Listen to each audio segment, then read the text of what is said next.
नमस्कार. गावरान तडका या यूट्यूब चॅनलवरती तुम्हा सगळ्यांचं अगदी मनापासून स्वागत आहे. तर मी इथे 3 कांदे घेतलेले आहेत. अगदी छोटे छोटे कांदे. तुम्हाला हवं असेल तुम्ही मोठे कांदे घेतले, 2च वापरले तरीसुद्धा चालेल. तर मी इथे आता कांदा आपल्याला कट करून घ्यायचा आहे.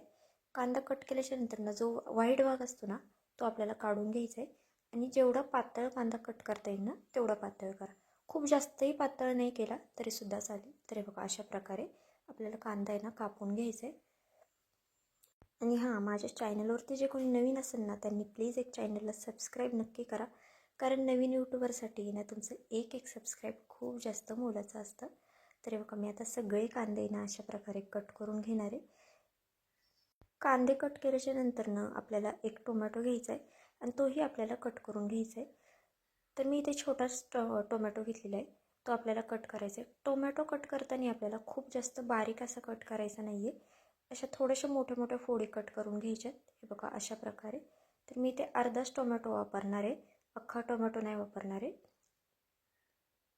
त्यानंतर मी इथे एक मिरची घेतली, तिला असं मध्ये कट देऊन घेतलेलं आहे. त्यानंतर कोथिंबीर आपल्याला आहे ना कट करून घ्यायची. कोथिंबीरच्या काड्या कट करायच्यात, त्या आपल्याला फोडणीसाठी ठेवायच्यात. आणि जी पानं आहेत ना, ती नंतर वरून टाकण्यासाठी ठेवायचे. तर बघा, मी अशा प्रकारे ना बारीक असं कट करून घेते. त्यानंतर सगळं साहित्य मी दाखवते. तर मी ते पाहू शकता, एक वाटी वाटाणा घेतलेला आहे. हा ताजा ओला वाटाणा आहे. त्यानंतर लसूण घेतलेलं आहे बारीक कट करून. अद्रक घेतले. इथे जे कांदे कट करून घेतलेले ना ते घेतलेत. त्यानंतर टोमॅटो घेतला आहे आणि ही एक मिरची घेतली आणि भरपूर अशी कोथिंबीर. आणि मी इथे पनीर घेतलेले. पनीर हे ऑप्शनल आहे, तुम्हाला नसेल टाकायचं, नाही टाकलं तरीसुद्धा चालेल. तुमच्याकडे ज्या कुठल्या भाज्या असतील ना, त्या त्या तुम्ही इथं वापरल्या ना तरीसुद्धा चालेल. तर मी इथं आता एक कुकर ठेवला आहे. कुकरमध्ये आपल्याला 2 पळ्या तेल टाकायचं आहे.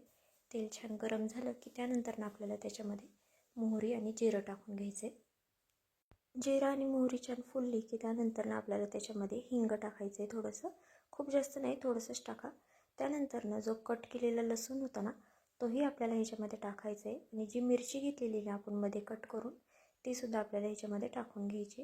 आणि हे अर्धा मिनिटभर आपल्याला असं परतून घ्यायचं आहे, म्हणजे लसणाचा फ्लेवर आहे ना छान असा तेलामध्ये उतरतो.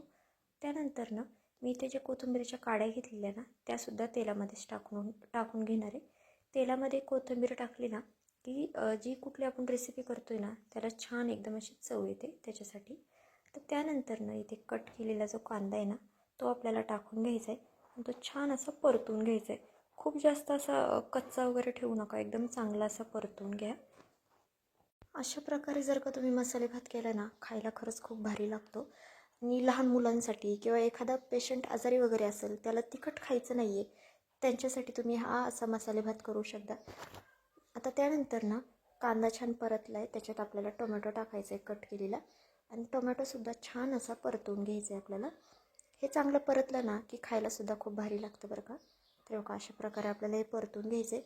हे परतून झाल्याच्या नंतर ना आपल्याला त्याच्यामध्ये येत ना सुके मसाले ॲड करायचे. तर सुक्या मसाल्यांमध्ये फार जास्त काही टाकायचं नाही आपल्याला. थोडीशी हळद टाकणार आहे मी. त्यानंतर 2 छोटे चमचे पावभाजी मसाला टाकणार आहे. आणि त्यानंतर 1 छोटा चमचा गरम मसाला टाकायचा आहे. आपल्याला खूप जास्त काही लागणार नाही मसाल्यांमध्ये. आणि थोडासा 1 छोटा चमचा धना पावडर, बस एवढेच मसाले आपल्याला टाकायचे. मसाल्यांचं प्रमाण तुम्ही तुमच्यानुसार कमी जास्त करू शकता. मी ते लहान मुलांसाठी करते, त्याच्यामुळे मी कमी मसाले वापरलेले आहेत. तुम्हाला जास्त टाकायचे असेल तरीसुद्धा चालेल. त्यानंतर मी इथे 1 वाटी तांदूळ घेतलेले, निसून वगैरे घेतलेत, पण मी धुवून घेतले नाही आहेत. हे घरचे तांदूळ आहेत. शक्यतो मसाले भातासाठी मी तांदूळ धुवत नाही, तसेच टाकते. त्यानंतर जे वाटाणे घेतले होते ना, ते सुद्धा आपल्याला ह्याच्यामध्ये टाकून घ्यायचे.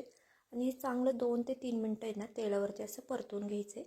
असं परतलं ना की भात एकदम सुटसुटीत होतो आणि खायलासुद्धा भारी लागतो. तर बघा, आता हे परतून झाले.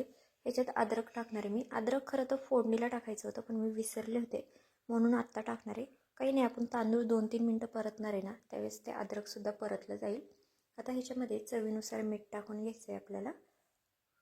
आणि हां, तुम्हाला आणखी कुठल्या रेसिपी बघायला आवडतील, मला हे देखील कमेंट करून नक्की सांगा. आणि तुम्ही माझ्या रेसिपी कुठून बघताय हे सुद्धा मला कमेंट करून नक्की सांगा.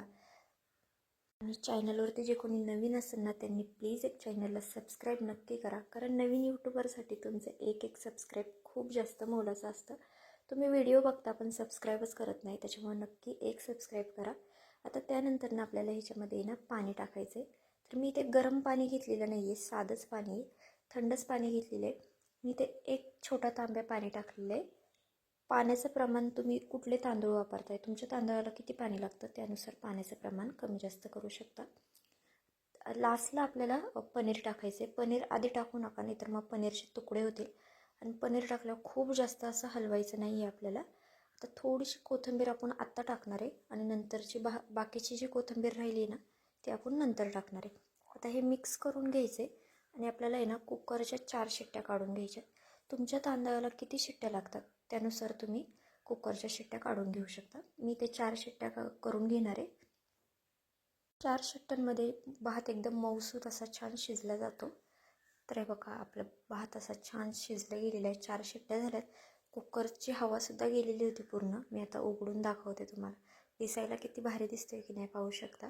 आता गरम आहे म्हणून हा थोडासा तुम्हाला चिकट वाटत असेल, पण ज्यावेळेस थंड होतो ना त्यावेळेस एकदम मोकळा फडफडीत असा भात होतो आणि मऊसूत शिजलेला आहे बरं का. खायला खरंच भारी लागतो. तुम्ही ह्याच्यासोबत लोणचं पापड काही घेऊ शकता. आता ह्याच्यात आहे ना आपल्याला वरून कट केलेली जी कोथिंबीर आहे ना ती टाकून घ्यायची. आपण अगोदर पण टाकली होती पण नंतरसुद्धा टाकून घ्यायची. कोथिंबीरचं प्रमाण थोडंसं जास्त ठेवायचं म्हणजे चव खूप भारी लागते. आता हे मिक्स करून घेऊया आपण आणि मग एका प्लेटीमध्ये काढून घेऊया. तुम्ही नक्की अशा पद्धतीने ना मसाले भात करून बघा, खायला खरंच खूप भारी लागतं. तर बघा मी आता एका प्लेटीमध्ये ना छान असा हा मसाले भात काढून घेतला आहे. त्यानंतर ना त्याच्यासोबत लोणचं घेतले. तुम्ही लोणचं पापड काहीसुद्धा घेऊ शकता आणि गरमागरम मसाले भात हा एन्जॉय करा. तर तुम्हाला आजची ही रेसिपी कशी वाटली माझी कमेंट करून नक्की सांगा. चॅनलवरती जे कोणी नवीन असेल त्यांनी आवर्जून एक सबस्क्राईब करा. आणि चला तर भेटूया आपण नवीन रेसिपीसोबत. तोपर्यंत बाय.